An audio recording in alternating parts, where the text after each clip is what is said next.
Welcome back to Arise Review. The North Atlantic Treaty Organization, or NATO for short, is conducting military drills. But that's not unusual, but with nerves already strained over the tense situation in Ukraine and sanctions against Russia, holding war games in the Baltic is not exactly calming the waters. Well, indeed, Moscow has responded by putting its northern fleet on full alert. So now there are thousands of troops holding military exercises on both sides of the border with Russia. It's a disturbing way to mark the one-year anniversary of Putin's annexation of Crimea. Well, as for eastern Ukraine, the recent ceasefire seems to be holding. Russia's foreign minister is appealing to Germany and France to make sure Kiev doesn't break the peace, which many in the West find rather ironic since the conflict there began with the pro-Russian separatists. Well, Steve Acunto is with the Chancellor Corps of Consular Corps College. What's the logic in staging these military exercises now, especially on this one-year anniversary? It seems like somebody is not playing with a full deck as far as I'm concerned. Well, Julian, they've been ongoing. Russia conducted, if you remember, military maneuvers north of England during the past several months. Mm-hmm. I think what it may be is a show of resolve, which NATO... and they call this the Atlantic Resolve. Apparently. Right, the Atlantic Resolve. But I think it's a show of will. I don't think it's untoward. I think at some point there has to be a show of resolve. This is a clumsy one, but this is it nonetheless. Okay, well, you know that Russia's put their forces on full alert. You know, how concerned should the West be about this? Well, they're concerned. You know, in Poland, in the Baltics, they've been ongoing military maneuvers, exercises, re-strengthening. And all of it, I think, is in the under the umbrella, basically, of the real warfare, which is economic. Of course. And I have to say that I think the two things together are really bringing this to a bad boil. You know, sometimes they say you put an animal in a corner, it really fights back. And I'm just wondering, Steve, just perhaps wondering if these sanctions just might have a deleterious effect on everything They're here. terrible, and they're really hurting Russia. Russia is an energy giant, and as an energy giant relative to its audience, providing the Baltics, European Union, they have had them. The price of oil has hurt them. Mm-hmm. The sanctions have hurt them.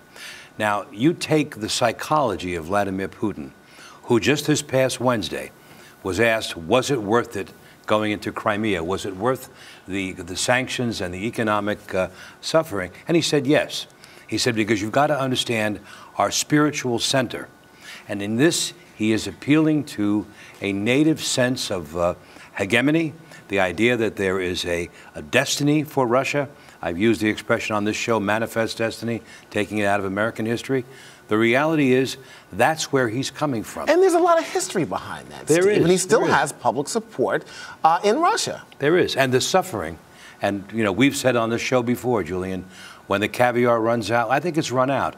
But he still has the support of the populace. And that's because he has got this resolve. And that's irresistible in leadership. Whereas the West has shown a little vacillation. Right now, France and Germany would like to maybe approach the June talks about the extension of the sanctions a little more softly than they would have a few years ago. And I think the United States has had to, the United States has to pony up in NATO. The NATO force is not what it once was because it's supposed to be a percentage of everyone's GDP. Right. It's not.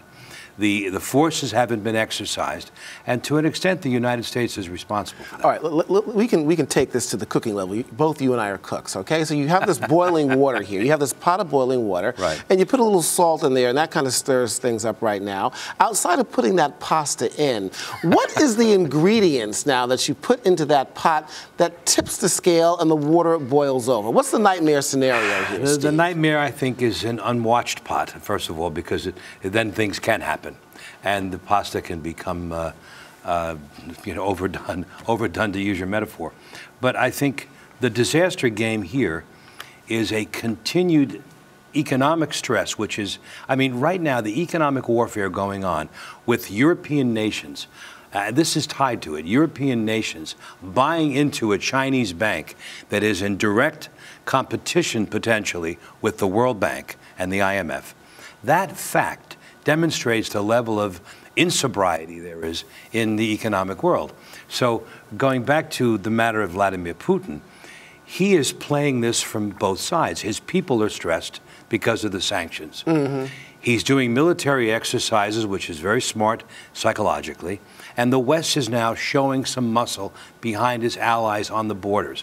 This is a formula for a bad pasta. All right, look, well, absolutely. Certainly won't be al dente by any means. Right. Listen, what is the end game here? Everybody wants something. Once again, it all boils down to money, economics.